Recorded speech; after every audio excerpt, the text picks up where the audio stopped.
sorry for the delay because I have a big file to show today. So thank you very much to Professor Oak for the kind introduction. So my name is Dr. Carol Lee. I'm an associate professor at City University of Hong Kong, and it's my great pleasure to be here to give this invited talk.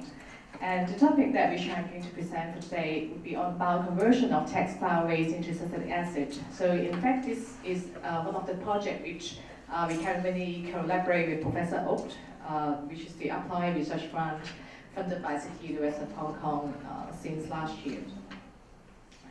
So before I'm going to present the details of this project, what I'm going to do is I'm going to tell you a bit more about the textile waste project, which we worked on in collaboration with H&M Conscious Foundation and the Hong Kong Research Textile and Apparel team in Hong Kong since 2015. So in fact, the former project we've been working on is to develop a biological method in order to utilize textile waste to produce high value added products. So this is one of the projects that was funded by H&M. So they have funded 3 projects. One is on biological method, and the other 2 is on biochemical method, as well as mechanical method. Then afterwards, I'm going to talk a bit about the result we have on this project, and also the conclusion so far we have done. And I hope that I can show you this video. This is one of the videos we have taken for the first project, and it's going to introduce to you how the project is going to start and some of the backgrounds for the textile waste project as well.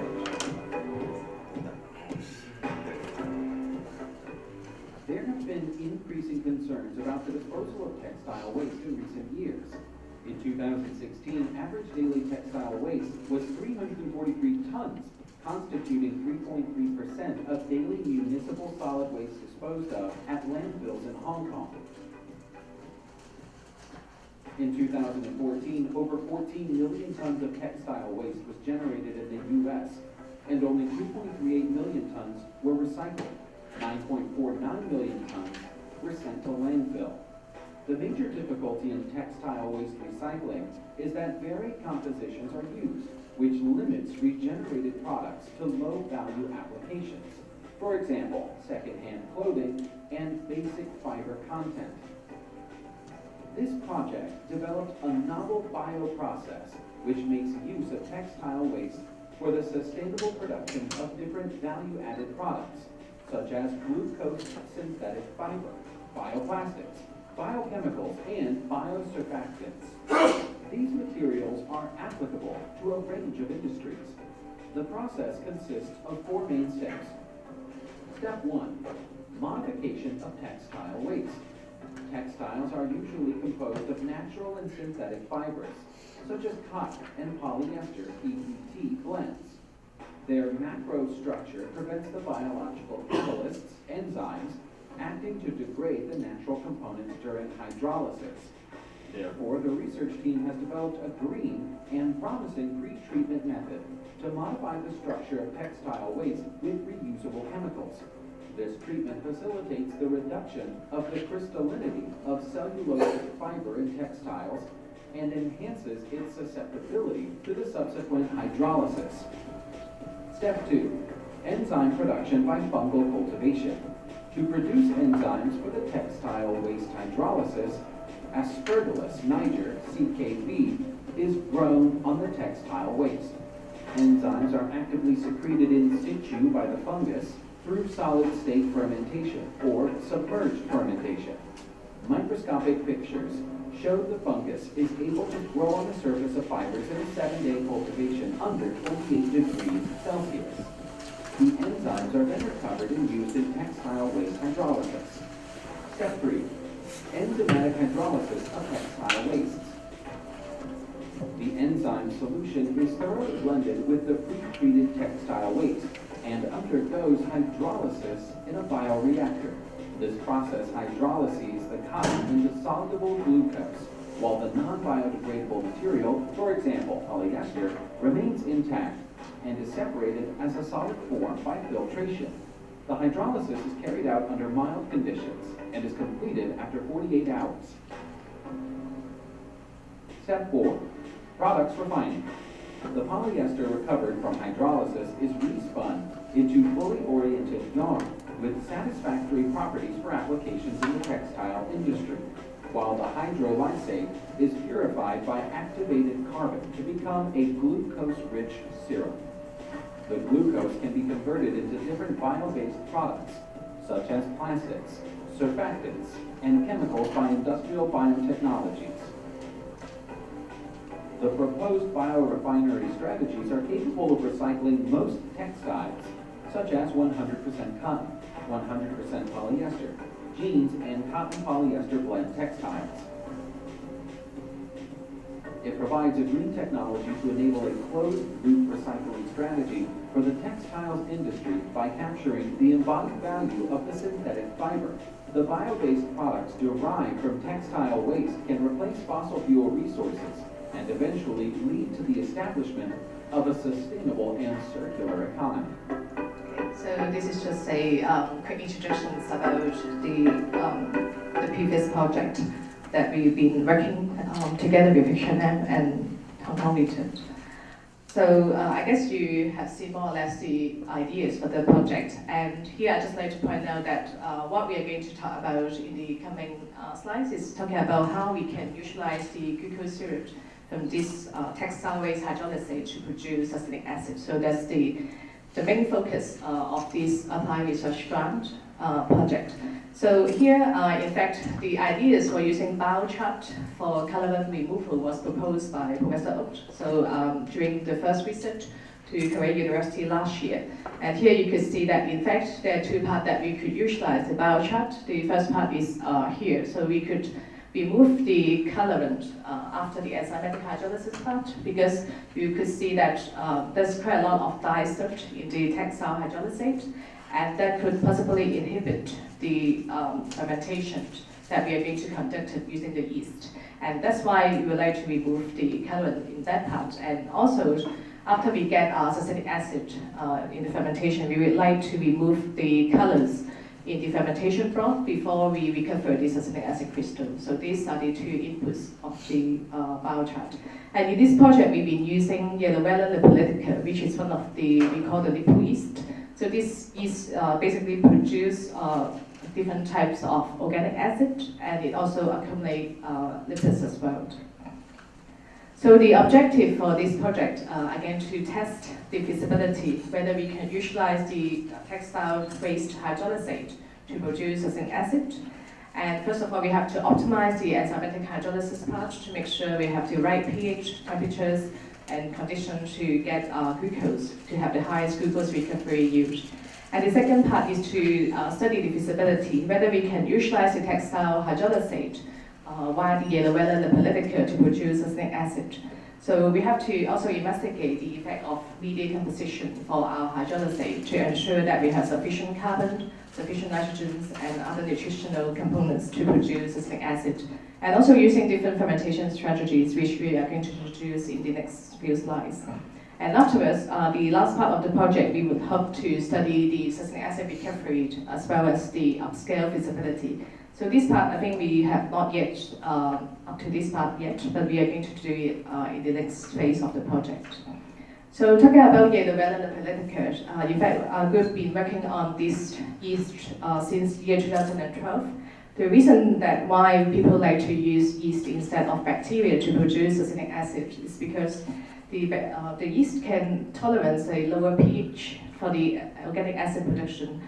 So normally we would like to produce succinic acid using bacteria like E. coli in order to maintain the pH at 6 to 7.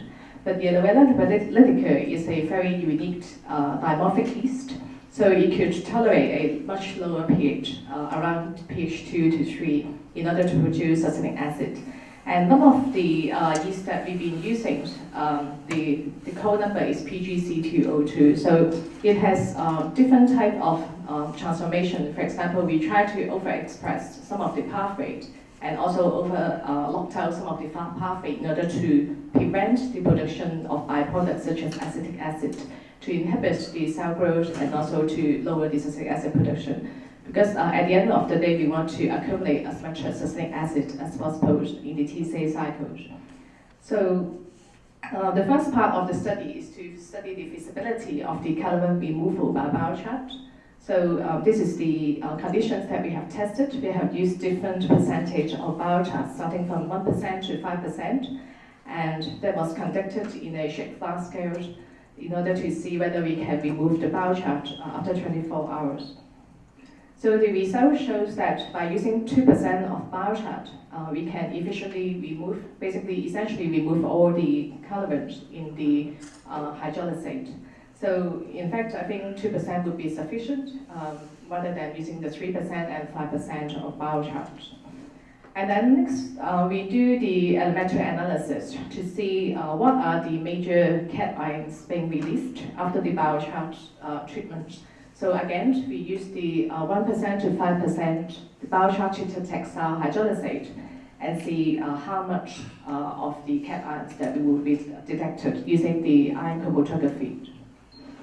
And here shows that using different percentage of biochar, we get significant increase of various cat ions, especially for calcium. So we can see that using 5% of biochar, we have over 2,000 milligrams per liter of the calcium being produced.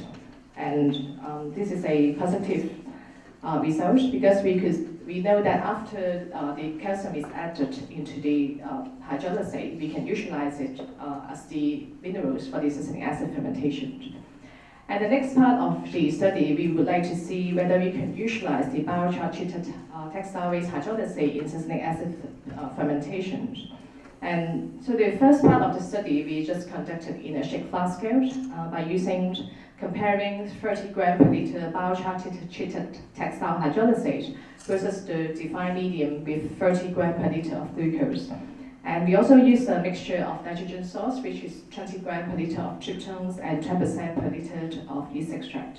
So the fermentation must take place in a shake flask scale with 50 milliliters of the fermentation volume for 96 hours. So here shows the result, and we could see that the biochar treated hydrolysate would lead to slightly higher succinic acid production, which is 16.8 grams per liter. So this is quite a satisfactory result, and compared to the other hydrolysate we've been using. So we've been tested using fruit-based hydrolysate, using agricultural waste hydrolysate, and I think the amount that we get using the textile waste hydrolysate is high. And then the next study, we would like to study what are the best nitrogen sources in terms of the succinic acid productions. So by using 30 grams per liter of biochar treated textile hydrolysate together with various combinations of nitrogen source, we would like to see what would be the best nitrogen sources that we should use. And the result shows that tryptone, with using the tryptone for 30 grams per liter of tryptone, that leads to the highest succinic acid production. So as compared to the other nitrogen source. And afterwards, we would like to examine the dosage of nitrogen source by varying the tryptone concentration. So here shows that we use from 1% to 5% of tryptones, and we would like to see what would be the best fermentation results. So, and the result shows that using 3% of tryptones, we would achieve the highest succinic acid productions, which is at 19.7 grams per liter and 0.722 grams per gram of succinic acid. And afterwards, we also tried to optimize the initial glucose concentration in this biochar treated hydrolysate, using from 30 grams per liter to 90 grams per liter of the initial glucose concentration in a shake flask scale. And the result shows that 45 grams per liter of initial glucose concentration in this biochar treated hydrolysate would lead to the highest succinic acid production, so which was nearly around 19.6 grams per liter of succinic acid. And so very recently, we also conducted some of the benchtop fermentation using 2.5 liter benchtop bioreactors. And we've been using the 45 grams per liter biochar treated hydrolysate as well as the some of these 30 grams per liter of tryptones together with the method. And the fermentation result shows that we could achieve all the way 22.1 grams per liter of succinic acid in a what we call natural fermentation. So that is without any pH controls, we could get all the way up to 22 grams per liter of succinic acid using the PGC202 yellow well analytical. So if we compared the batch fermentation results using shake flask as well as the benchtop fermenter, we could see that the highest succinic acid title we achieved so far is 22.1 gram per liter of succinic acid, with a relatively high succinic acid yield at a neutral pH conditions. Okay, so what we have been doing so far is just optimization in the shake flask scale and also in the benchtop bioreactor. And currently what we've been doing is we use what we call the in-situ Faber spec bioreactor. In fact, we've been using the same design for the other projects on the agricultural waste valorization for the past Horizon 2020 projects. And we also try to use the same approach using sugarcane bagasse as the mobilization materials in order to enhance, to increase the yeast density to produce succinic acid. And this is what we have been doing so far, and we hope to achieve much higher succinic acid concentration using this in-situ Faber spec bioreactor and fat batch fermentation strategies.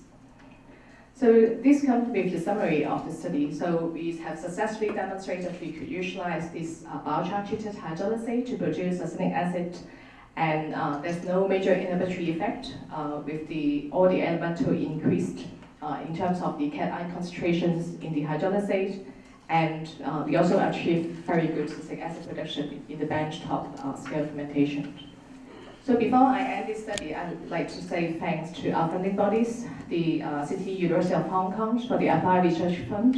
We also like to thank some of the collaborators, especially to Professor Oat, to initiate the idea for the project. We also have to thank Daniel. I think he's been helping to give some professional advice in terms of the biochar treatment, and some of our collaborators from Fudan University and also from University in China, Jinan Universities. And I thank you very much for your attention, and I welcome any questions. Thank you. Thank you very much, Professor Lin, for comprehensive presentation. Are there any question or comment from the floor? Professor Lin. Thank you for this very nice presentation. My question is, what are you doing with the biochar after the process? Okay. You mean, are we going to recycle it? Yes. Yeah. What we've been thinking, and also suggested by Daniel before, that we should try to see whether we can reuse the biochar for the carbon removal for both steps of the process, and to study the reusability. See, for example, how many times we can recycle our biochar. This is something that we will conduct this after we finish the fermentation part.